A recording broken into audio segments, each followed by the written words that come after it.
Hi everyone. Hi, I'm Pradyun Hazarika. I'm currently studying at the University of New South Wales.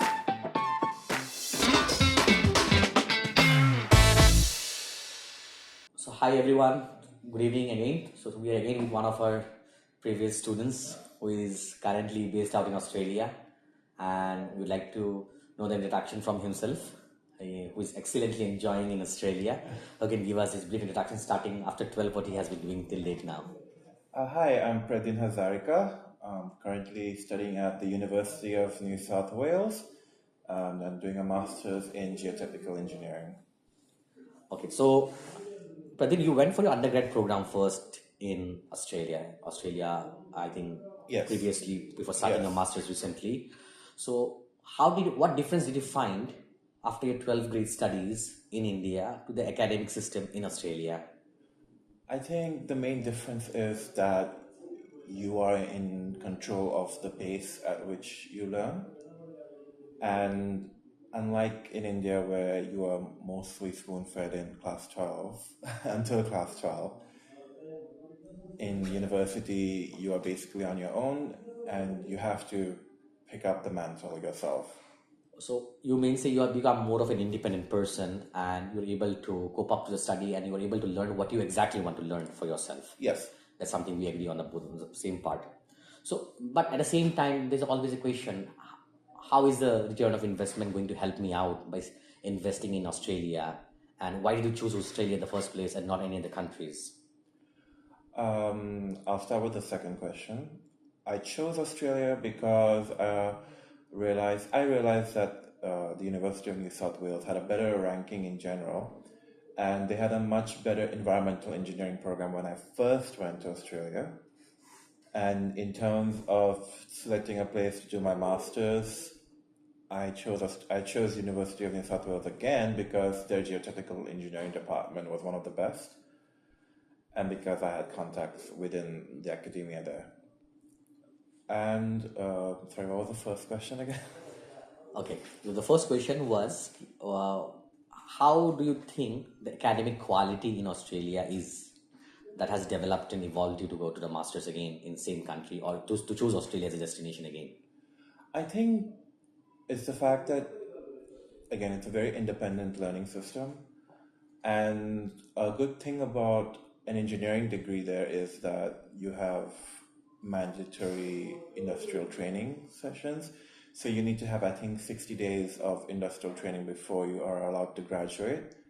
And that comes into play well when going to Australia because you have work experience by the time it's time for you to graduate. And so it's easier in terms of getting jobs locally.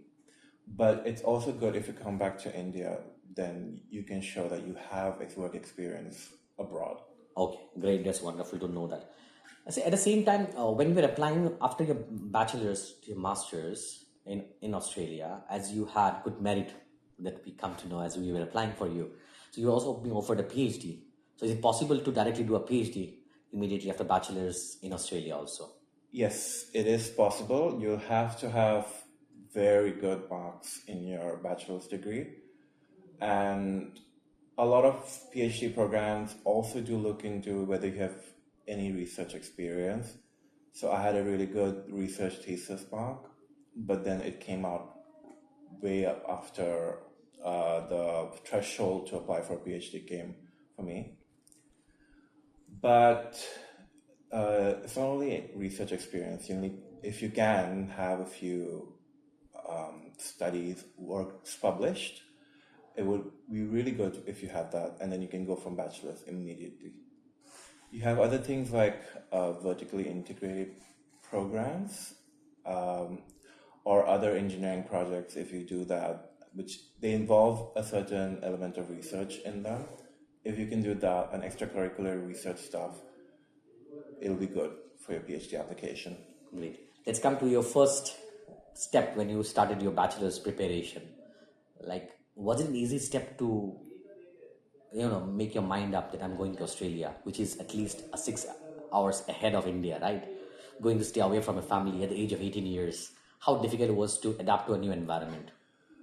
I would say it wasn't very difficult because I have gone abroad before, but that was only for 3 weeks to Rice University for a summer program, and that's in Houston, Texas. But I think the idea that selecting Australia was a little bit of a tough choice, considering that there were other universities in the States. However, at the end of the day, I think me and my family realized that I would want to be somewhere where I'm safe. Okay, great. So you have found Australia to be one of the most safest place, or you can call it as a second home for yourself. Yes, I can. I have a very close group of friends there, and yeah, I have. So how much would you rate Australia or let's say your city, in UNSW campus is based out of 10? I'm not comparing to anything else. Yeah. In your mind, how do you rate it? I want to say about a 9 out of 10. Oh, great. It's a very good place. Okay, very nice to know. Let's come to another question, which everyone looks forward to know, and I think every other student is keen and aspiring is to know.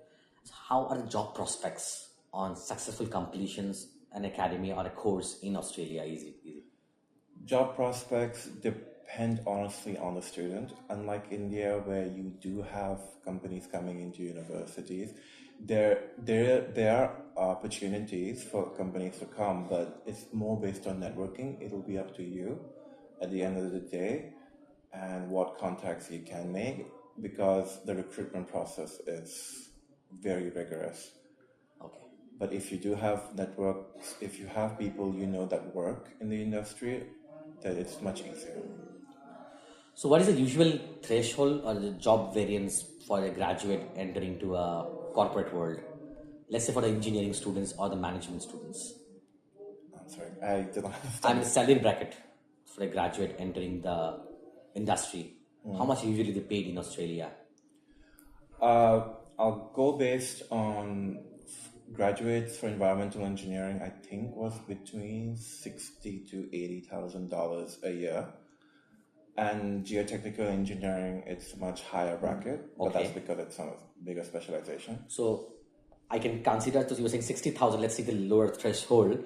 So it's something around 35 to 40 lakhs That's on a average. year, A yeah. starting package for a graduate entry. For a graduate. So we are like, so what we can understand is that if you know what you are doing in the program, so you can rightly get placed in the right company or the organization for yourself. Yes. And there is a huge demand for environmental and geotechnical engineering students. But then for me, it's because I went into undergrad going ahead with a specialization instead of doing civil engineering. And now I'm doing another specialization. But it honestly depends on the student, and it depends on what they bring to the table. The students will have, like, I think one thing that I found really important and what engineering companies, especially in consultancy, what they really want is for you to be able to write reports well. It's a huge thing with, you have to have a grasp of your language comprehension and composition skills. What about your future plans on completing your master's right now, post August 2025, right? Yes. What are your plans, if you want to know? I'm trying to apply for a PhD as soon as possible, but if that doesn't work out, I think I'll be seeing myself working on site. I've had some experience working on site, and I think I enjoy that a lot. And now it depends on which field I go to. So if I go into the construction and design field, then I'll be probably based in cities. Or if I go into mining, then I'll be in a mine designing towns. So let's come to the last question. Yeah. So what is the future, your goals I have already asked you. So what is the advice you would like to give the aspirants who are still planning or making up their minds to study in various global destinations? There is a learning curve, especially when you go from class 12, or if you go from an undergrad to a master's degree abroad. There is a learning curve, but it is important to have a social connection with friends and to meet people, at least, who know what they're doing, or who, even if they don't know what they're doing, you guys can figure it out together. It's just much easier that way.